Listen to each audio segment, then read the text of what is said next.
नमस्ते दोस्तों। क्या आपने कभी सोचा है कि हम अपने जीवन में कितनी गलतियां करते हैं? कितनी बार हम अपने आप की दूसरों से तुलना करते हैं और उनकी सफलता और खुशी पर जलते हैं? कितनी बार हम अपने आप को अपने लक्ष्य से भटकते हुए पाते हैं और अपने आप को निराश और अकेला महसूस करते हैं? कितनी बार हम अपने आप को बदलने की कोशिश नहीं करते हैं और अपने आप को फिर वही गलतियां दोहराते हुए पाते हैं? कितनी बार हम अपने आप पर विश्वास नहीं करते हैं और अपने आप को कमजोर मानते हैं? अगर आपका इन सवालों का जवाब हां है, तो आपको इस वीडियो को जरूर देखना चाहिए। इस वीडियो में हम एक बौद्ध कहानी सुनाने वाले हैं जो हमें दूसरों के अनुभव से सीखने और जलन से बचने का सबक देगी। यह कहानी हमें यह दिखाएगी कि जलन कैसे हमारे जीवन को परेशानी में डाल सकती है और कैसे एक बौद्ध कहानी के जरिए हम इस समस्या का समाधान पा सकते हैं।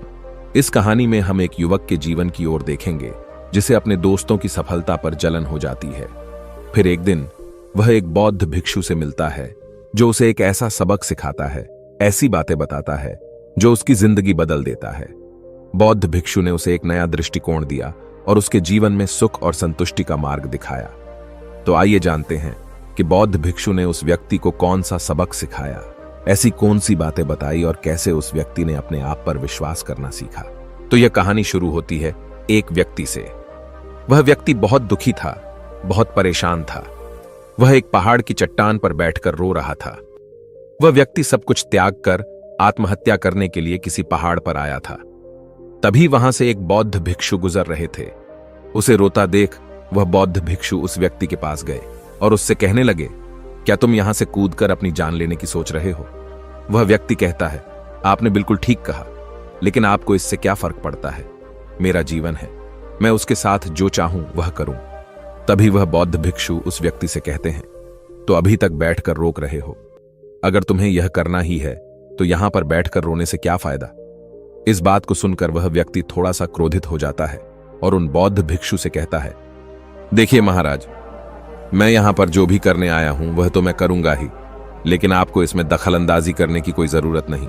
इतना कहते ही वह व्यक्ति फूट फूट कर रोने लगता है। तभी वह बौद्ध भिक्षु से कहते हैं, अच्छा यह बताओ, क्या तुम सबको छोड़ आए हो या फिर अपने साथ कुछ लाए हो? तभी वह व्यक्ति उन बौद्ध भिक्षु के इस सवाल का जवाब देते हुए कहता है, हे गुरुवर, मैं सब कुछ छोड़ आया हूं। मेरे पास अब कुछ नहीं, न मेरे पास खोने के लिए कुछ बचा है, तो फिर भला मैं जीकर क्या करूंगा? यह सुन वह बौद्ध भिक्षु उस व्यक्ति से कहते हैं, यदि ऐसा है तो तुम अपने सर पर यह बोझ लिए क्यों घूम रहे हो? बौद्ध भिक्षु की इस बात को सुनकर वह व्यक्ति थोड़ा सा आश्चर्यचकित हो जाता है और उन बौद्ध भिक्षु से कहता है, हे गुरुवर, मैं कौन सा बोझ लेकर घूम रहा हूं? मेरे हाथ खाली हैं और मेरे पास कुछ भी नहीं है। तभी वह बौद्ध भिक्षु कहते हैं, तुम्हारी सांसें भी ठीक से नहीं चल रही। तुम यहां पर आए तो हो इस दुनिया को छोड़ने और फूट फूट कर रोए भी जा रहे हो। एक खाली इंसान कभी भी ऐसा नहीं करता जो कंगाल हो चुका हो। जिसके पास और कुछ न बचा हो वह भला क्यों रोएगा? यह सुन वह व्यक्ति और भी क्रोधित हो जाता है और उन बौद्ध भिक्षु से कहता है, आपको इससे क्या मतलब? तभी वह बौद्ध भिक्षु उस व्यक्ति से कहते हैं, क्या तुमने कभी अपने अंतर की ओर झांकने की कोशिश की है? तुमने कितना बोझ उठाया हुआ है? तुम कितना बोझ लेकर अपने इन दोनों कंधों पर लिए घूम रहे हो? इन सभी बोझों को कब तक दोगे? इन बोझों को यहीं पर उतार दो और थोड़ा सा हल्का हो जाओ। कब तक इन बोझों के तले दबे रहोगे? जैसे ही उस व्यक्ति ने उन बौद्ध भिक्षु के मुख से यह सारी बातें सुनी, वह तुरंत ही उनके चरणों में गिर पड़ा और उनसे हाथ जोड़कर कहने लगा, हे गुरुवर, अभी तक मुझे कोई समझ नहीं पाया। यहां से कई लोग आए और गुजर गए, लेकिन किसी ने भी मुझसे यह सब नहीं कहा। आपने तो मेरे मन की बात पढ़ ली, यहां तक कि मेरे घर वाले तक मुझे नहीं समझ पाए, लेकिन आपने एक बार में ही मुझे पूरी तरह से पढ़ लिया। आगे वह व्यक्ति उन बौद्ध भिक्षु से कहता है, क्या आप मेरी इस समस्या का समाधान कर सकते हैं? वह बौद्ध भिक्षु कहते हैं, कहां है समस्या? वह व्यक्ति कहता है कि मेरे घर पर है, आप मेरे साथ चलिए। वह बौद्ध भिक्षु उस व्यक्ति से कहते हैं, नहीं, समस्या तुम्हारे घर पर नहीं है। वह व्यक्ति कहता है, नहीं नहीं गुरुवर, समस्या मेरे घर पर ही है, आप एक बार मेरे साथ चलकर तो देखिए। वह बौद्ध भिक्षु उस व्यक्ति को समझाते हुए कहते हैं, समस्या तुम्हारे घर पर नहीं बल्कि तुम्हारे भीतर है। क्या तुमने कभी अपने भीतर झांकने की कोशिश की है? सारी समस्याएं तुम्हारे भीतर हैं। जब तक तुम उनका समाधान नहीं करोगे तब तक तुम्हें हर जगह हर समय केवल समस्याएं ही नजर आएंगी। और यदि समस्या घर पर है तो तुम इस पहाड़ पर क्या कर रहे हो? तुम तो कह रहे थे कि तुमने पीछे सबको छोड़ दिया है, अपना घर, अपना परिवार, अपने सगे संबंधी, और यदि तुमने यह सारी चीजें छोड़ ही दी हैं तो तुम्हारी समस्या भी वहीं पर छूट गई। फिर तुम भला इतने परेशान क्यों हो? उन बौद्ध भिक्षु के मुख से यह सारी बातें सुनकर व्यक्ति कहता है, हे गुरुवर, आप सही कहते हैं। मैं आपकी बातों को समझ पा रहा हूं। कमी तो मेरे अंदर है। मैं किसी काम का नहीं हूं। मैं जब भी कोई काम करने जाता हूं तो सब बिगाड़ देता हूं। मेरे यहां तो सारे काम गड़बड़ हो जाते हैं। मैंने आज तक कोई काम ढंग का नहीं किया। मेरी तो किस्मत ही खराब है। उस व्यक्ति के मुख से ये सारी बातें सुनकर बौद्ध भिक्षु मुस्कुराने लगे और उस व्यक्ति से कहा, अच्छा, तुम्हें लगता है कि तुम्हारी किस्मत खराब है, तो मुझे यह बताओ कि क्या खराबी है तुम्हारी किस्मत में। तभी वह व्यक्ति उन बौद्ध भिक्षु से कहता है, हे गुरुवर, मुझे व्यापार करना था और व्यापार करने के लिए धन चाहिए था, तो मैंने अपने परिवार से थोड़ा सा धन लिया और उसी धन से मैंने अच्छा सा व्यापार खड़ा किया। लेकिन मेरा व्यापार ज्यादा समय तक नहीं चल सका। शुरू में मेरे परिवार वालों ने मेरा पूरा साथ दिया और तब तक सब कुछ ठीक भी चल रहा था। लेकिन धीरे धीरे मुझे मेरे व्यापार में नुकसान होने लगा और यह सब देख मेरे परिवार वाले मुझसे नाराज हो गए और मुझसे दूर चले गए। मैं तो चाहता था कि मैं अच्छा व्यापार करूं, अच्छा धन कमाऊं, ताकि मैं अपने परिवार को संभाल सकूं, उन्हें वह हर सुख सुविधा दे सकूं जो वह चाहते हैं। मैं तो सब उन्हीं के लिए कर रहा था, लेकिन वह लोग मुझे समझ नहीं पाए और मुझे ही इसका जिम्मेदार ठहराते हैं। और मुझे भी यही लगता है कि मैंने गलत किया, क्योंकि मेरा भी एक मित्र है और उसने भी मेरे साथ में ही व्यापार शुरू किया था। लेकिन उसका देखो, उसका व्यापार बहुत अच्छा चल रहा है। वह जब भी मेरे घर आता है तो अपने अच्छे व्यापार की बातें अवश्य बताता है। वह हमेशा यह कहता रहता है कि किस तरह से उसने अपने दम पर इस व्यापार को खड़ा किया है और उसे चलाने में भी वह सक्षम है। किस तरह से उसने जी तोड़ मेहनत की और अपने व्यापार को उन ऊंचाइयों तक ले गया। यह सब सुन मेरे परिवार वाले भी मुझसे कहते हैं, देख, वह तेरा मित्र है, वह अपने व्यापार को कहां से कहां ले गया, और तूने तो हमारी जमा की हुई पूंजी भी गवा दी, हमारा नुकसान करा दिया। मेरे परिवार वाले मुझसे हमेशा यह कहते रहते हैं कि तेरे बस का कुछ नहीं। इन तानों को सुन सुनकर मैं बड़ा परेशान हो चुका था। इसलिए मैंने कर्जे लिए और नया व्यापार खड़ा किया, लेकिन वहां पर भी मुझे मुंह की खानी पड़ी और मेरा व्यापार पूरी तरह से चौपट हो गया। अब तो हालत यहां तक आ चुकी है कि मेरा घर भी अब गिरवी पड़ा हुआ है। अब आप ही बताइए मैं क्या करूं? तभी वह बौद्ध भिक्षु उस व्यक्ति से कहते हैं, अच्छा, तुम्हें यह पता है कि तुम्हारा मित्र तुम्हारे पास क्यों आता था?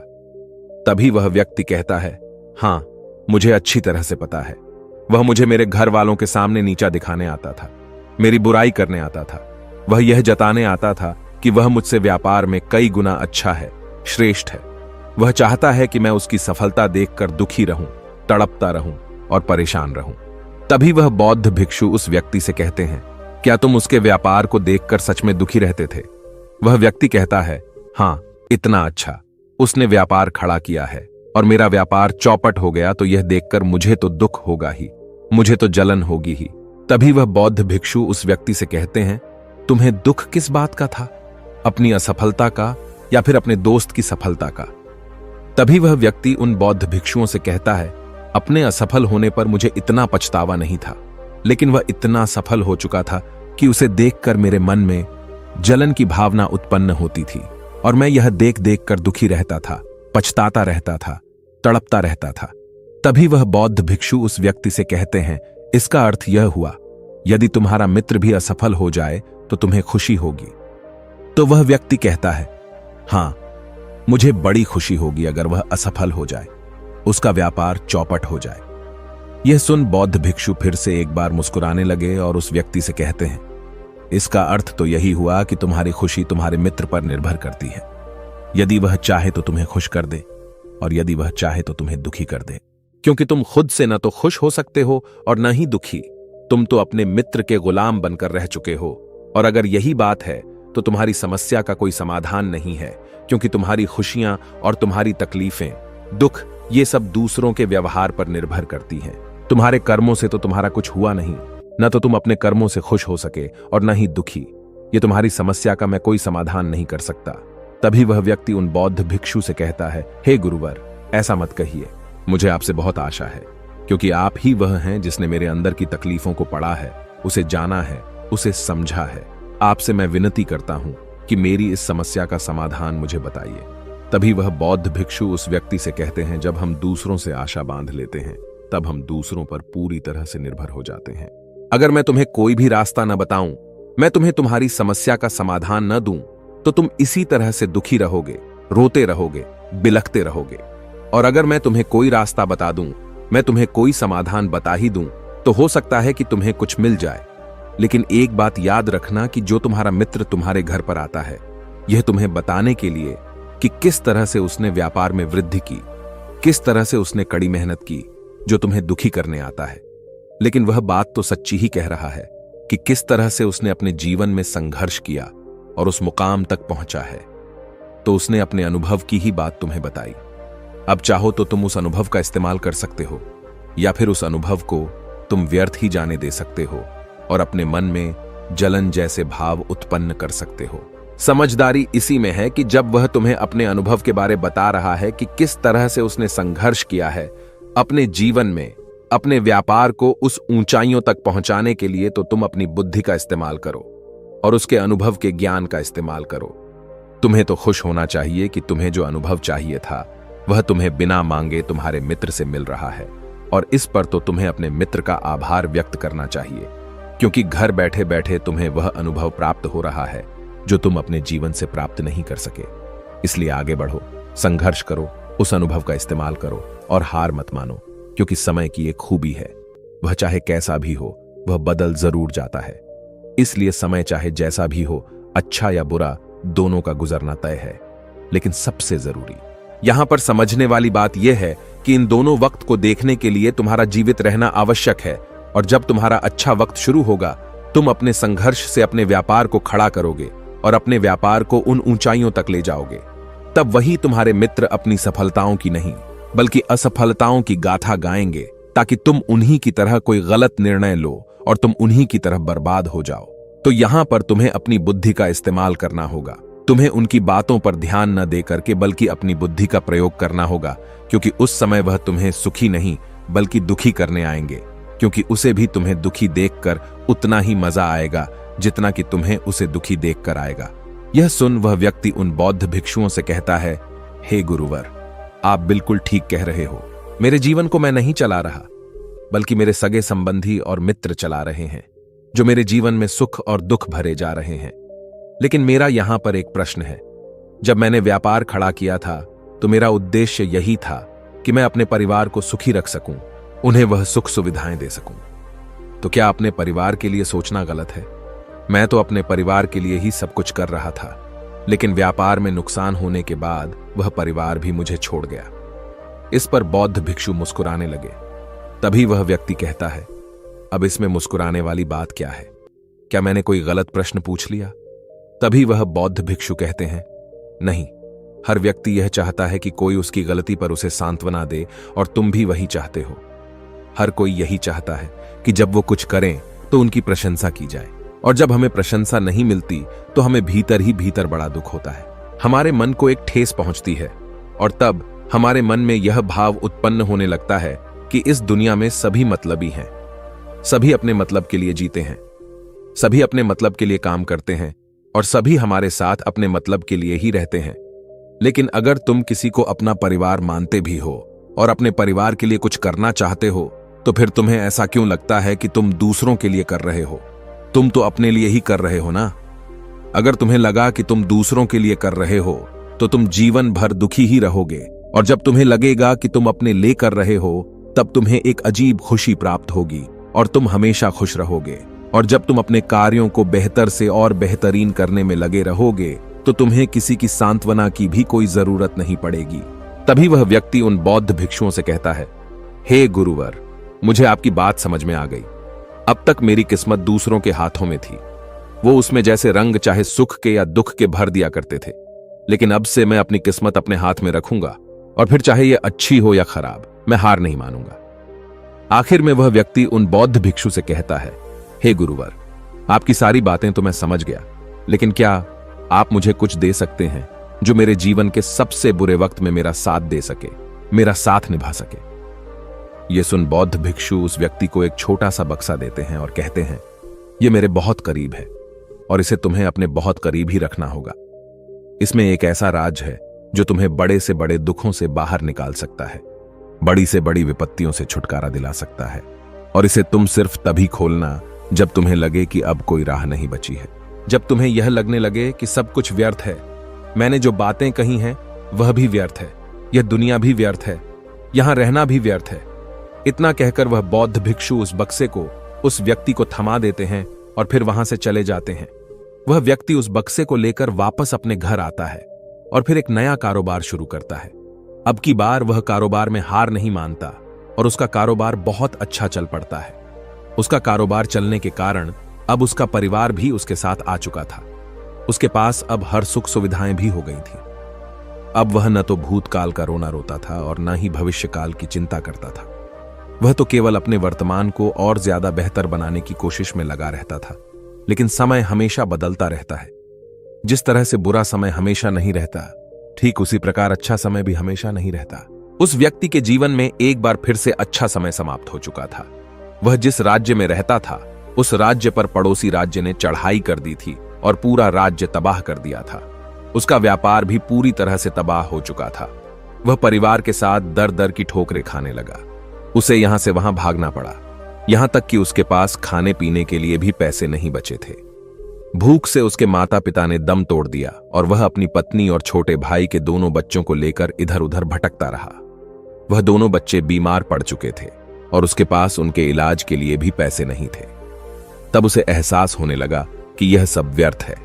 उसका यह जीवन जीना भी व्यर्थ है, यह पूरा संसार व्यर्थ है और जो कुछ भी बातें उन भिक्षु ने मुझसे कही थीं, वह सभी बातें भी व्यर्थ हैं। आज मेरे पास कुछ नहीं बचा, आज मेरे पास जीने का कोई मकसद नहीं बचा। उन भिक्षु ने जो कुछ भी कहा था उन सब बातों का आज कोई मतलब नहीं रह गया। अंततः जीवन को तो समाप्त होना ही है, तो फिर जीवित रहकर भाग दौड़ करके अपने जीवन में वह ऊंचाइयां हासिल करना, सफलताएं हासिल करना, यह सब किस काम का? मेरा जीना भी अब मुझे व्यर्थ ही लग रहा है। अगर मैंने उसी समय हिम्मत करके इस जीवन को और अपने शरीर को त्याग दिया होता तो शायद आज मुझे यह सब नहीं देखना पड़ता। वह पूरी तरह से निराश हो चुका था, अंदर से पूरी तरह से टूट चुका था। वह यह सब सोच ही रहा था कि तभी उसकी नजर उस बक्से पर पड़ी जो उसे उन बौद्ध भिक्षुओं ने दिया था। उस बक्से में एक पर्ची थी जिस पर यह लिखा था कि आपकी नई जिंदगी की शुरुआत कहीं से भी हो सकती है।